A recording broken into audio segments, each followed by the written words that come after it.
संबंध। कर्मों के होने के विषय में कर्मयोगी की बात कहकर अब भगवान आगे के 8वें और 9वें 2 श्लोकों में सांख्य योग के साधन की बात कहते हैं। नैव किंचित् करोमीति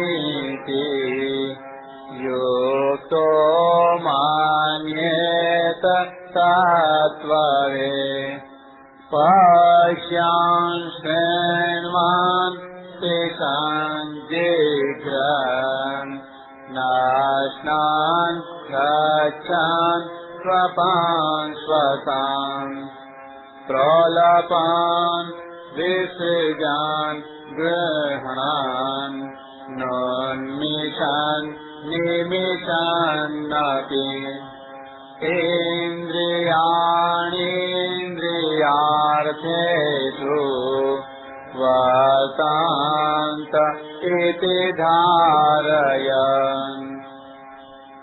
तत्व को जानने वाला सांख्य योगी देखता, सुनता, छूता, सूंघता, खाता, चलता, ग्रहण करता, बोलता, त्याग करता, सोता, श्वास लेता तथा आंखें खोलता और मूंदता हुआ भी संपूर्ण इंद्रियों के विषयों में बरत रही हैं, ऐसा समझकर मैं स्वयं कुछ भी नहीं करता हूँ, ऐसा माने। व्याख्या। तत्ववित् युक्तः। यहाँ ये पद सांख्य योग के विवेकशील साधक के वाचक हैं, जो तत्ववित् महापुरुष की तरह निर्भ्रांत अनुभव करने के लिए तत्पर रहता है। उसमें ऐसा विवेक जागृत हो गया है कि सब क्रियाएं प्रकृति में ही हो रही हैं, उन क्रियाओं का मेरे साथ कोई संबंध है ही नहीं। जो अपने में अर्थात स्वरूप में कभी किंचन मात्र भी किसी क्रिया के कर्तापन को नहीं देखता, वह तत्ववित् है। उसमें नित्य निरंतर स्वाभाविक ही यह सावधानी रहती है कि स्वरूप में कर्तापन है ही नहीं। प्रकृति के कार्य शरीर, इंद्रियां, मन, बुद्धि, प्राण आदि के साथ वह कभी भी अपनी एकता स्वीकार नहीं करता। इसलिए इनके द्वारा होने वाली क्रियाओं को वह अपनी क्रियाएं मान ही कैसे सकता है। वास्तव में उपर्युक्त स्थिति स्वरूप से सभी मनुष्यों की है, परंतु वे भूल से स्वरूप को क्रियाओं का कर्ता मान लेते हैं। परमात्मा की जिस शक्ति से समष्टि संसार की क्रियाएं हो रही हैं, उसी शक्ति से व्यष्टि शरीर की क्रियाएं भी हो रही हैं, परंतु समष्टि के ही क्षुद्र अंश व्यष्टि के साथ अपना संबंध मान लेने के कारण मनुष्य व्यष्टि की कुछ क्रियाओं को अपनी क्रियाएं मानने लग जाता है। इस मान्यता को हटाने के लिए ही भगवान कहते हैं कि साधक अपने को कभी कर्ता न माने। जब तक किसी भी अंश में कर्तापन की मान्यता है, तब तक वह साधक कहा जाता है।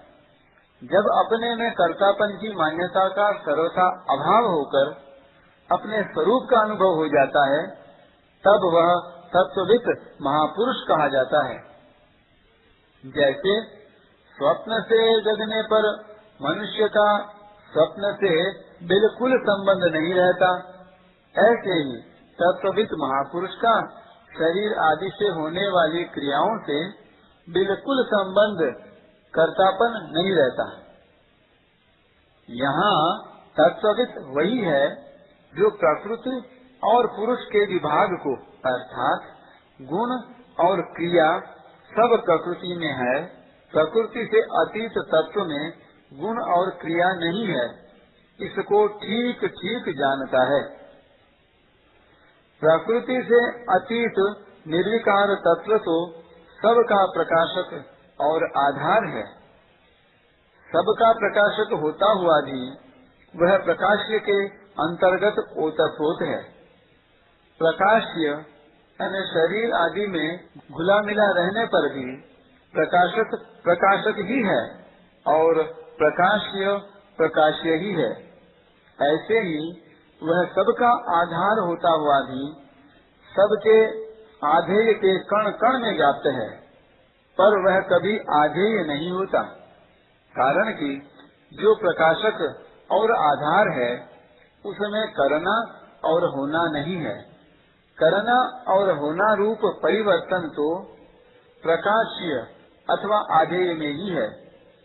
इस तरह प्रकाशक और प्रकाश्य आधार और आधेय के भेद को यानी विभाग को जो ठीक तरह से जानता है वही तत्वविद है। इसी प्रकृति और पुरुष के विभाग को अर्थात क्षेत्र और क्षेत्रज्ञ के विभाग को जानने की बात भगवान ने पहले दूसरे अध्याय के 16वें श्लोक में और आगे 7वें अध्याय के चौथे 5वें तथा 13वें अध्याय के दूसरे 19वें 23वें और 34वें श्लोक में कही है। पश्यन् शृण्वन् स्पृशन् जिघ्रन् नश्नन् गच्छन् स्वपन् श्वसन् प्रलपन् विसृजन् गृह्णन् नुन्मिषन् निमिषन् नपि।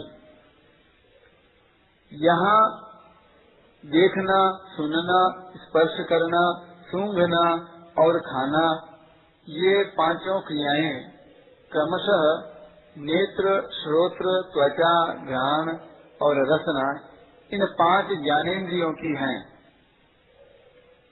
चलना, ग्रहण करना, बोलना और मलमूत्र का त्याग करना ये चारों क्रियाएं क्रमशः पाद, हस्त, वाक, उपस्थ और गुदा इन 5 कर्मेंद्रियों की हैं। इस पर टिप्पणी, यहाँ पांचों कर्मेंद्रियों की क्रियाओं का वर्णन 4 क्रियाओं के अंतर्गत किया गया है, अर्थात विसर्जन क्रिया के अंतर्गत ही उपस्थ और गुदा की क्रियाओं का वर्णन किया गया है। सोना यह एक क्रिया अंतःकरण की है। श्वास लेना यह एक क्रिया प्राण की और आंखें खोलना तथा मूंदना ये 2 क्रियाएं कूर्म नामक उपप्राण की हैं। उपर्युक्त 13 क्रियाएं देकर भगवान ने ज्ञानेन्द्रियां, कर्मेंद्रियां, अंतःकरण, प्राण और उपप्राण से होने वाली संपूर्ण क्रियाओं का उल्लेख कर दिया है। तात्पर्य यह है कि संपूर्ण क्रियाएं प्रकृति के कार्य शरीर, इंद्रियां, मन, बुद्धि, प्राण आदि के द्वारा ही होती हैं, स्वयं के द्वारा नहीं। दूसरा एक भाव यह भी प्रतीत होता है कि सांख्य योगी के द्वारा वर्ण, आश्रम, स्वभाव, परिस्थिति आदि के अनुसार शास्त्र विहित शरीर निर्वाह की क्रियाएं खान पान, व्यापार करना, उपदेश देना, लिखना, पढ़ना, सुनना, सोचना आदि क्रियाएं न होती हों ऐसी बात नहीं है। उसके द्वारा ये सब क्रियाएं हो सकती हैं। मनुष्य अपने को उन्हीं क्रियाओं का कर्ता मानता है जिनको वह जानकर अर्थात मन बुद्धि पूर्वक करता है, जैसे पढ़ना, लिखना, सोचना, देखना, भोजन करना आदि। परंतु अनेक क्रियाएं ऐसी होती हैं जिन्हें मनुष्य जानकर नहीं करता, जैसे श्वास का आना जाना, आंखों का खुलना और बंद होना आदि। फिर इन क्रियाओं का कर्ता अपने को न मानने की बात इस श्लोक में कैसे कही गई? इसका उत्तर यह है कि सामान्य रूप से श्वासों का आना जाना आदि क्रियाएं स्वाभाविक होने वाली हैं, किंतु प्राणायाम आदि में मनुष्य श्वास लेना आदि क्रियाएं जानकर करता है। ऐसे ही आंखों को खोलना और बंद करना भी जानकर किया जा सकता है। इसलिए इन क्रियाओं का कर्ता भी अपने को न मानने के लिए कहा गया है। दूसरी बात, जैसे मनुष्य श्वसन, उन्मिषण, निमिषन, श्वास लेना, आंखों को खोलना और मूंदना, इन क्रियाओं को स्वाभाविक मानकर इनमें अपना कर्तापन नहीं मानता, ऐसे ही अन्य क्रियाओं को भी स्वाभाविक मानकर उनमें अपना कर्तापन नहीं मानना चाहिए। यहाँ पश्चिम आदि जो 13 क्रियाएं बताई हैं, इनका बिना किसी आधार के होना संभव नहीं है। ये क्रियाएं जिसके आश्रित हैं, अर्थात इन क्रियाओं का जो आधार है उसमें कभी कोई क्रिया नहीं होती। ऐसे ही प्रकाशित होने वाली ये संपूर्ण क्रियाएं बिना किसी प्रकाश के सिद्ध नहीं हो सकती।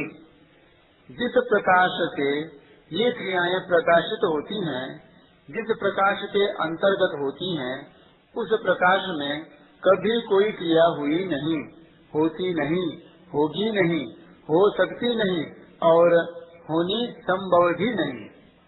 ऐसा वह तत्व सबका आधार, प्रकाशक और स्वयं प्रकाशक स्वरूप है। वह सब में रहता हुआ भी कुछ नहीं करता। उस तत्व की तरफ लक्ष्य कराने में ही उपर्युक्त इन 13 क्रियाओं का तात्पर्य है। इंद्रियाणीन्द्रियार्थेषु वर्तन्त इति धारयन्। जब स्वरूप में कर्तापन है ही नहीं, तब क्रियाएं कैसे और किसके द्वारा हो रही हैं? इस प्रश्न का उत्तर देते हुए भगवान उपर्युक्त पदों में कहते हैं कि संपूर्ण क्रियाएं इंद्रियों के द्वारा इंद्रियों के विषयों में ही हो रही हैं। यहाँ भगवान का तात्पर्य इंद्रियों में कर्तृत्व बताने में नहीं है, प्रत्युत स्वरूप को कर्तृत्व रहित निर्लिप्त बताने में है। ज्ञानेन्द्रियां, कर्मेंद्रियां, अंतःकरण, प्राण, उपप्राण आदि सब को यहाँ इंद्रियाणी पद के अंतर्गत लिया गया है। इंद्रियों के 5 विषय हैं: शब्द, स्पर्श, रूप, रस और गंध। इन विषयों में ही इंद्रियों का बर्ताव होता है। संपूर्ण इंद्रियां और इंद्रियों के विषय प्रकृति का कार्य हैं। इसलिए इंद्रियों के द्वारा होने वाली संपूर्ण क्रियाएं प्रकृति में ही हो रही हैं। प्रकृतेः क्रियमाणानि गुणैः कर्माणि सर्वशः। प्रकृत्यैव च कर्माणि क्रियमाणानि सर्वशः। गुणों का कार्य होने से इंद्रियों और उनके विषयों को गुण ही कहा जाता है। अतः गुण ही गुणों में बरत रहे हैं। गुणा गुणेषु वर्तन्ते। गुणों के सिवाय दूसरा कोई कर्ता नहीं है। नान्यम गुणेभ्यः कर्तारम यदा दृष्टानुपश्यति। तात्पर्य यह है कि क्रिया मात्र को चाहे प्रकृति से होने वाली कहें, चाहे प्रकृति के कार्य गुणों के द्वारा होने वाली कहें, चाहे इंद्रियों के द्वारा होने वाली कहें, बात वास्तव में एक ही है। क्रिया का तात्पर्य है परिवर्तन। परिवर्तन रूप क्रिया प्रकृति में ही होती है। स्वरूप में परिवर्तन रूप क्रिया लेश मात्र भी नहीं है, कारण कि प्रकृति निरंतर क्रियाशील है और स्वरूप कर्तापन से रहित है। प्रकृति कभी अक्रिय नहीं हो सकती और स्वरूप में कभी क्रिया नहीं हो सकती। क्रिया मात्र प्रकाश्य है और स्वरूप प्रकाशक है। नैव किंचित करोमीति मन्येत। यहाँ मैं स्वरूप से करता नहीं हूँ, इसका तात्पर्य यह नहीं है कि मैं पहले करता था, अर्थात स्वरूप पहले करता था। स्वरूप में कर्तापन न तो वर्तमान में है, न भूत में था और न भविष्य में ही होगा। क्रिया मात्र प्रकृति में ही हो रही है, क्योंकि प्रकृति सदा क्रियाशील है और पुरुष अर्थात चेतन तत्व सदा क्रिया रहित है। जब चेतन अनादि भूल से प्रकृति के कार्य के साथ तादात्म्य कर लेता है, तब वह प्रकृति की क्रियाओं को अपनी क्रियाएं मानने लग जाता है और उन क्रियाओं का कर्ता स्वयं बन जाता है। जैसे एक मनुष्य चलती हुई रेलगाड़ी के डिब्बे में बैठा हुआ है, चल नहीं रहा है, परंतु रेलगाड़ी के चलने के कारण उसका चले बिना ही चलना हो जाता है। रेलगाड़ी में चढ़ने के कारण अब वह चलने से रहित नहीं हो सकता। ऐसे ही क्रियाशील प्रकृति के कार्य रूप स्थूल, सूक्ष्म और कारण किसी भी शरीर के साथ जब स्वयं अपना संबंध जोड़ लेता है, तब स्वयं कर्म न करते हुए भी वह उन शरीरों से होने वाली क्रियाओं का करता हुए बिना रह नहीं सकता। सांख्य योगी शरीर, इंद्रियां, अंतःकरण आदि के साथ कभी अपना संबंध नहीं मानता, इसलिए वह कर्मों का कर्तापन अपने में कभी अनुभव नहीं करता।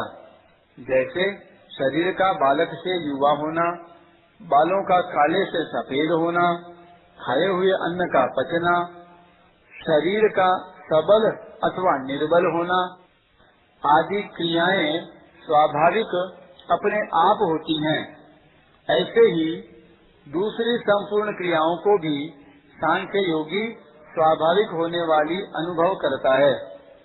तात्पर्य है कि वह अपने को किसी भी क्रिया का कर्ता अनुभव नहीं करता। गीता में स्वयं को कर्ता मानने वाले की निंदा की गई है। इसी प्रकार शुद्ध स्वरूप को कर्ता मानने वाले को मलिन अंतःकरण वाला और दुर्मति कहा गया है, परंतु स्वरूप को अकर्ता मानने वाले की प्रशंसा की गई है।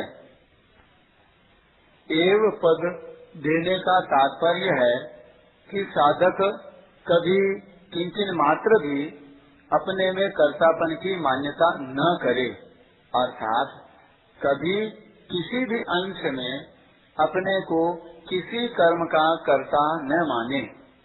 इस प्रकार जब अपने में कर्तापन का भाव नहीं रहता, तब उसके द्वारा होने वाले कर्मों की संज्ञा कर्म नहीं रहती, प्रत्युत क्रिया रहती है।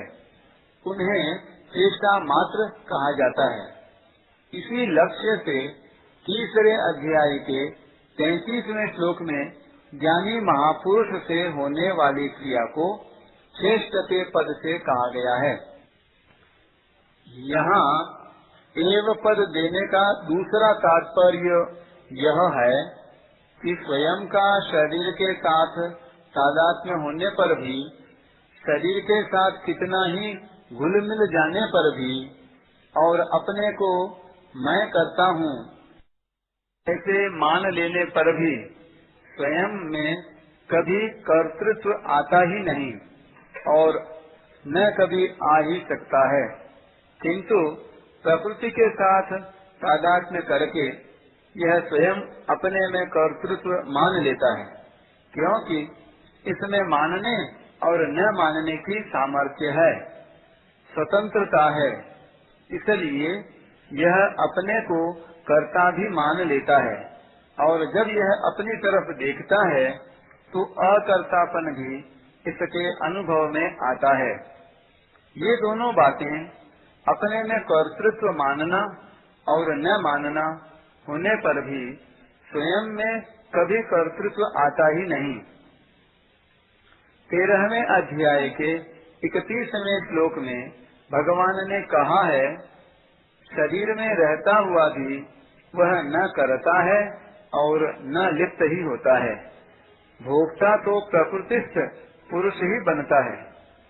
गुणों का क्रियाफल का भोक्ता बनने पर भी वह वास्तव में अपने स्वरूप से कभी च्युत नहीं होता, किंतु अपने स्वरूप की तरफ दृष्टि न रहने से अपने में लिप्तता का भाव पैदा होता है।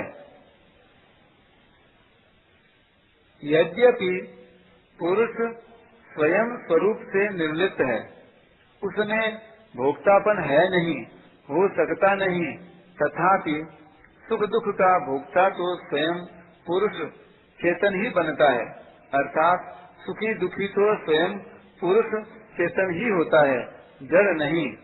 क्योंकि जड़ में सुखी दुखी होने की शक्ति और योग्यता नहीं है, तो फिर पुरुष में भोक्तापन है नहीं और सुख दुख का भोक्ता पुरुष ही बनता है। ये दोनों बातें कैसे?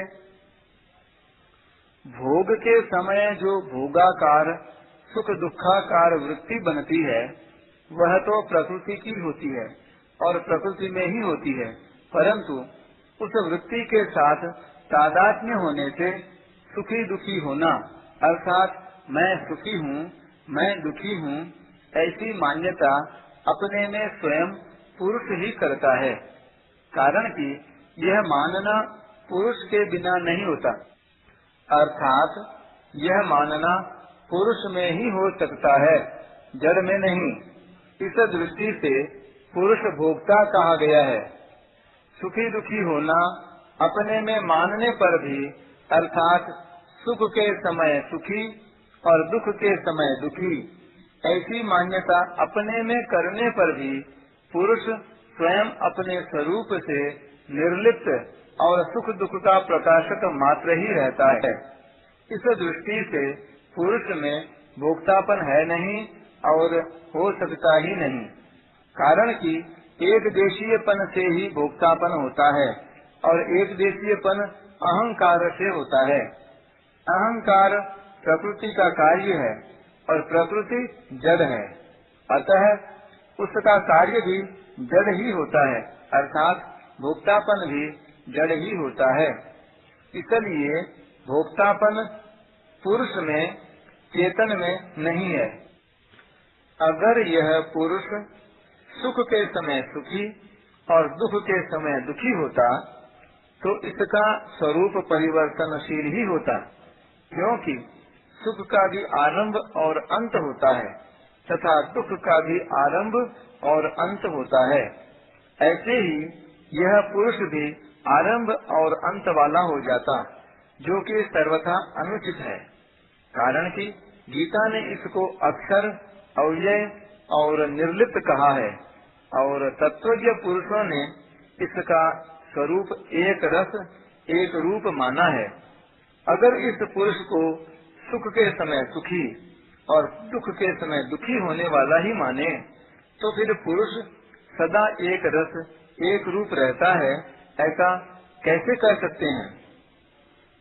विशेष बात, तीसरे अध्याय के 27वें श्लोक में अहंकार विमूढ़ात्मा कर्ता है मिति मन्यते, इसमें आए मन्यते पद से जो बात आई थी उसी का निषेध यहाँ नैव किंचित करोमीति युक्तो मन्येत तत्ववित्, इसमें आए मन्येत पद से किया गया है। मन्येत पद का अर्थ मानना नहीं है, प्रत्युत अनुभव करना है, क्योंकि स्वरूप में क्रिया नहीं है, यह अनुभव है, मान्यता नहीं।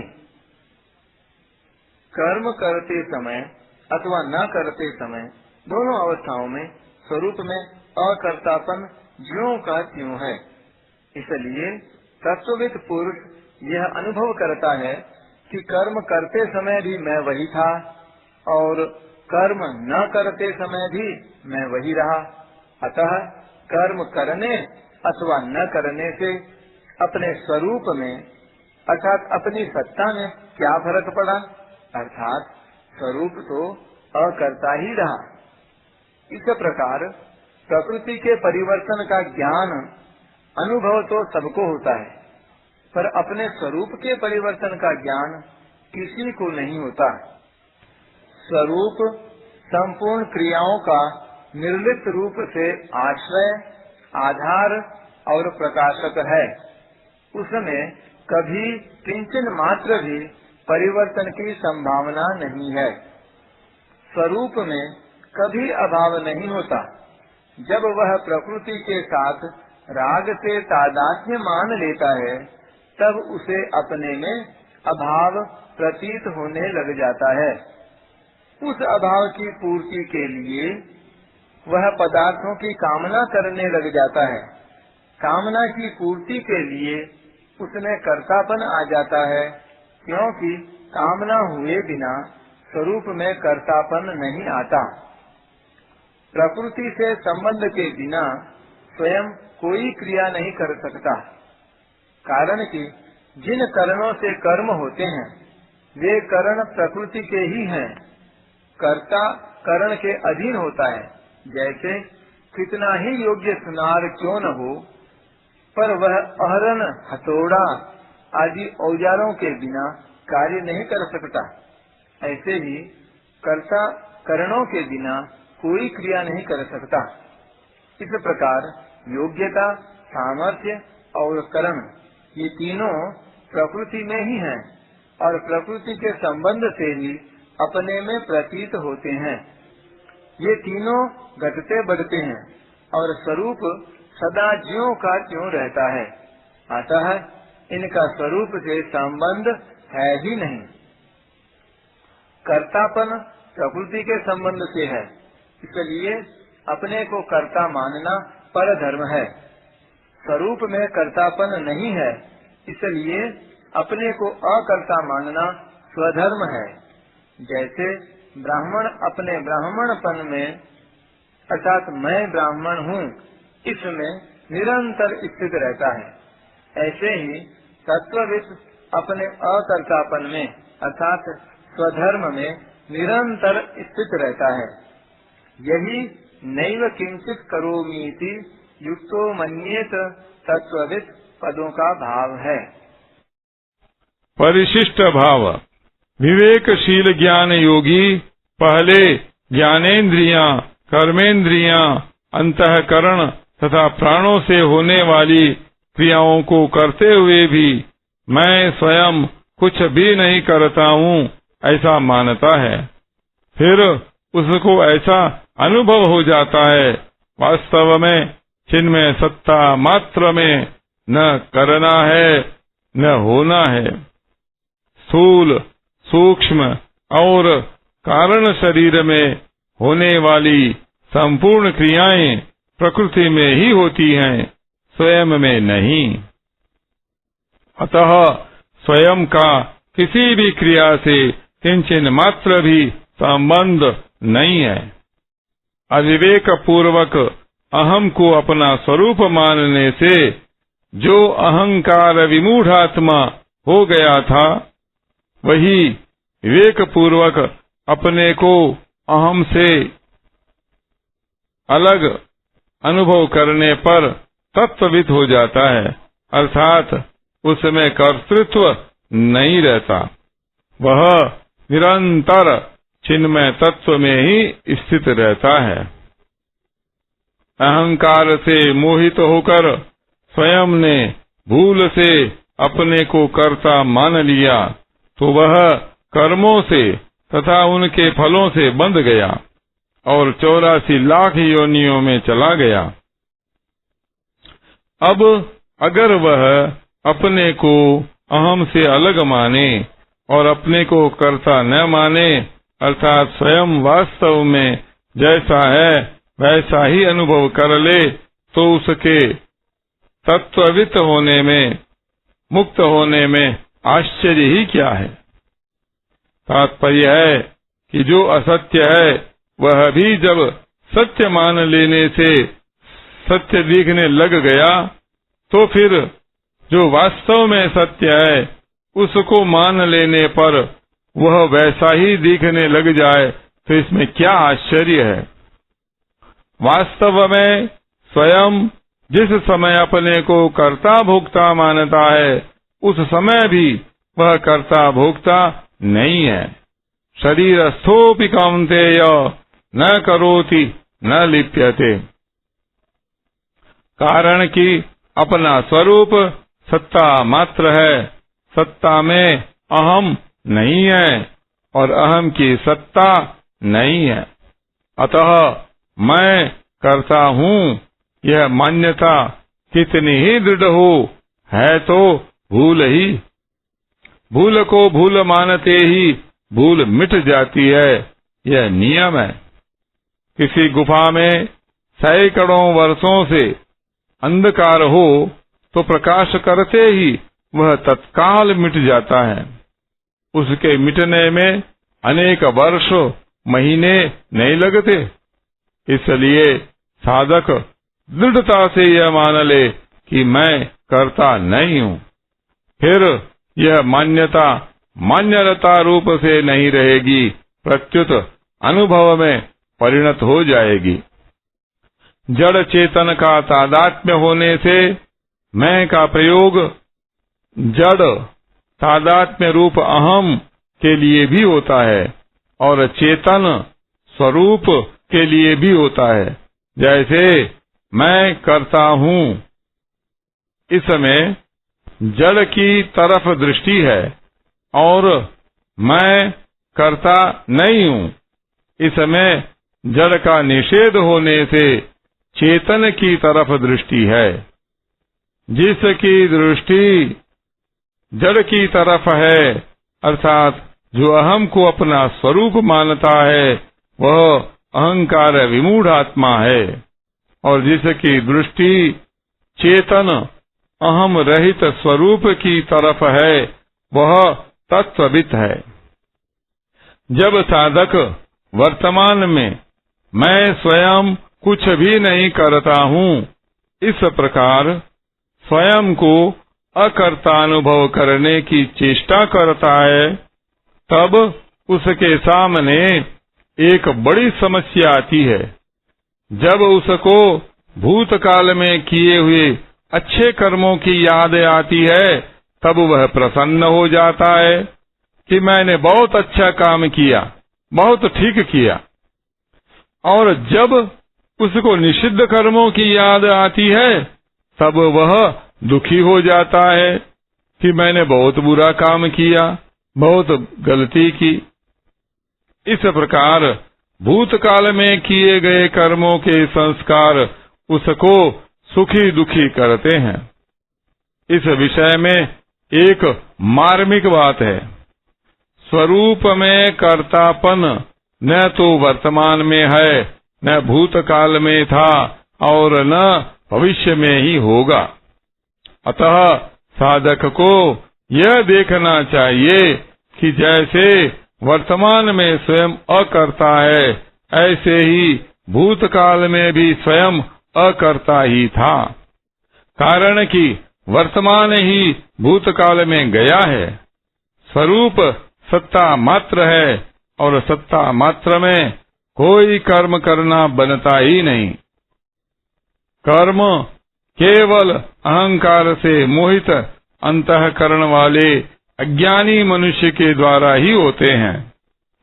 साधक को भूतकाल में किए हुए कर्मों की याद आने से जो सुख दुख होता है, चिंता होती है, यह भी वास्तव में अहंकार के कारण ही है।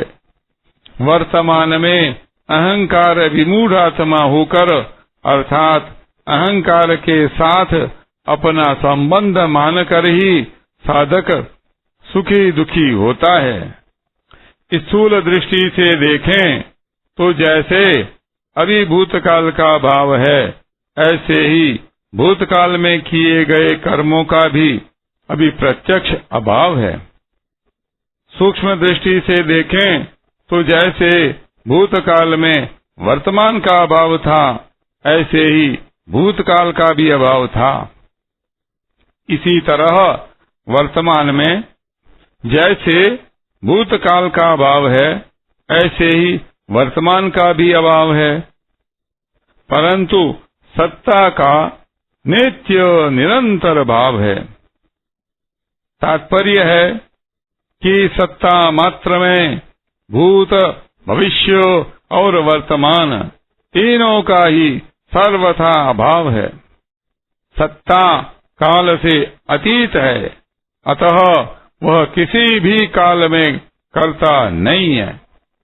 उस कालातीत और अवस्थातीत सत्ता में किसी काल विशेष और अवस्था विशेष को लेकर कर्तृत्व तथा भोक्तृत्व का आरोप करना अज्ञान है।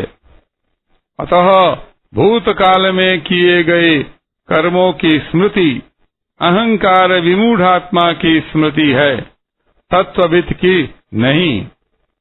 नैव किंचित करोमि का तात्पर्य है कि क्रिया नहीं है पर सत्ता है। अतः साधक की दृष्टि सत्ता मात्र की तरफ रहनी चाहिए। वह सत्ता चिन्मय होने से ज्ञान स्वरूप है और निर्विकार होने से आनंद स्वरूप है। यह आनंद अखंड शांत एक रस है। शरीर से तादात्म्य होने के कारण प्रत्येक क्रिया में स्वयं की मुख्यता रहती है कि मैं देखता हूँ, मैं सुनता हूँ आदि। क्रिया तो होती है शरीर में, पर मान लेते हैं अपनी। स्वयं में कोई क्रिया नहीं है, वह करने और न करने दोनों से रहित है। इसलिए शरीर के द्वारा क्रिया होने पर भी सत्ता मात्र अपने स्वरूप पर दृष्टि रहनी चाहिए कि मैं कुछ भी नहीं करता हूँ।